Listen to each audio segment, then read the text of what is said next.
All right, so I'm just going to take a look at a few of the problems that we are doing for homework. And one thing that I just want to bring to your attention is that in the back of the student's note packet, there are these maps, and I actually gave them an extra copy too. And the first one that we're going to look at is 4.3a. And what it is it takes a look at the ratio problems and it kind of breaks it down into steps that will help the students get through it. So the kind that we're working on today are just the most basic type, but I just kind of wanted to show you how it works. So looking at their homework, and they had 5 questions, and it's the most basic type of word problems that they're going to see about ratios. I'm going to work through the map so that you can kind of see how it works. It says Madison and Isabella share a reward of $117 in a ratio of 7-2. What fraction of the total reward does Madison get? And actually we're changing it to how much money does she get? So looking at this, the first step on the Math Breaker map, it says draw the ratio using bars. So I look at the ratio and it says 7-2.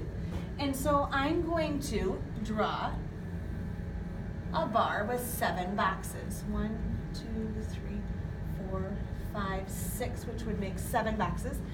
And notice that Madison's name comes first, and the number 7 comes first. And so I know that Madison gets 7 boxes.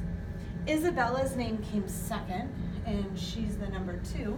So I'm going to label it I for Isabella, and I'm going to give it 2 boxes. So it says make sure that the bar is broken into equal parts, and they look pretty equal. And I know that every box is the same size and is going to eventually be worth the same amount. So then I look at the next step, and it says determine whether the given information is the part or the whole. So they gave us this piece here that says they share a reward of $117. So the 117, I need to decide whether it goes with Madison, with Isabella, or if it goes with both, if it's the total.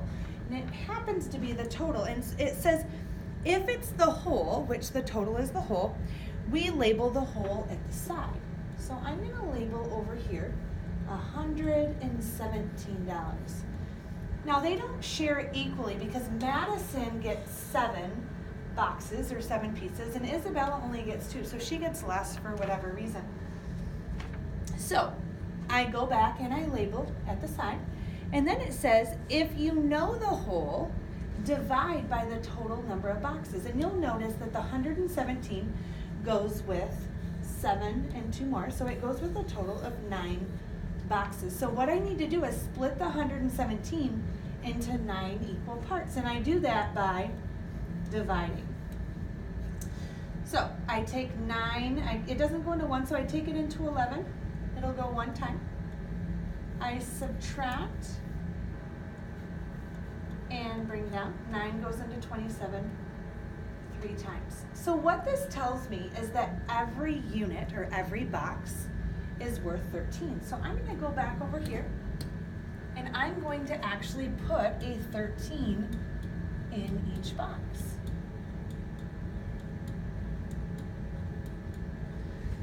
So once I find out the 1 unit, then I determine what question are they really asking. And we want to know the reward that Madison gets. So we want to know how much does Madison get. So that is going to be labeled right above. So what I notice is that Madison had 7 boxes. I can count them as well.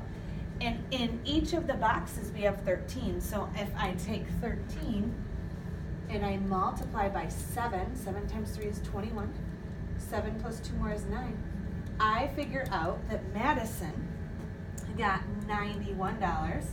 And if I want to figure out Isabella too, I can do that.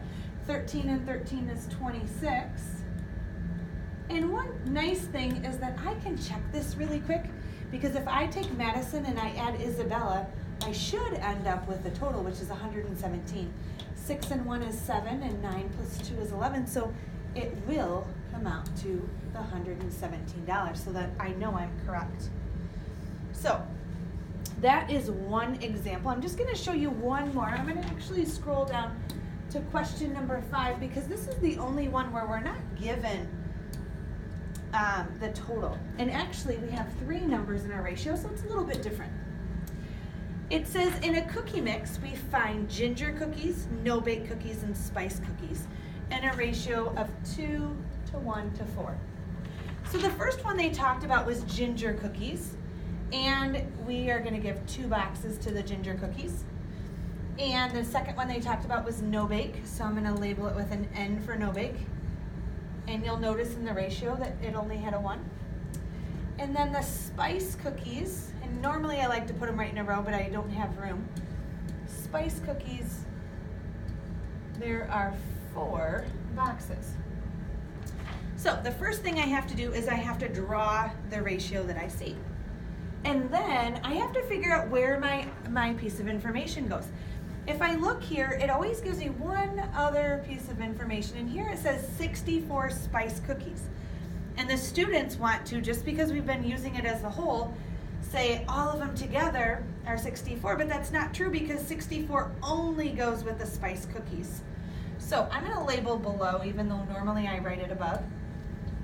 So I have 64 spice cookies, and you can almost think of it like I need to split those into those 4 boxes, or I need to take those cookies and put them evenly into those 4 boxes. So I'm going to take 64 and I'm going to divide it by 4. 4 goes into 6 once. 4 goes into 24 6 times. So what that means is that there are 16 cookies in each box. And the way ratios works is if that's true for spice cookies, because we know it's a ratio, it's also true for all the other cookies. So I make sure that 16 goes in every box. And then I go ahead and answer the question, how many cookies in total are there? Well, I know that there's 16 in each box, and I have 4, 5, 6, 7 boxes. So if I take 16 times 7, I'm going to come up with my total cookies. 6 times 7 is 42. 7 times 1 is 7, plus 4 more is 11. So it's going to be 112 cookies in all. So I don't have room over here, so I'm going to label it all, and so off to the side I can write 112 cookies. So this is how you would solve just a basic ratio question, and as we move on we're going to get into more detail, and they're going to be harder. So this is, you would use the MAP 4.3a, it's found in the back of their packet, and they also got an extra copy. So that will walk you through how to do any of these problems. Thank you.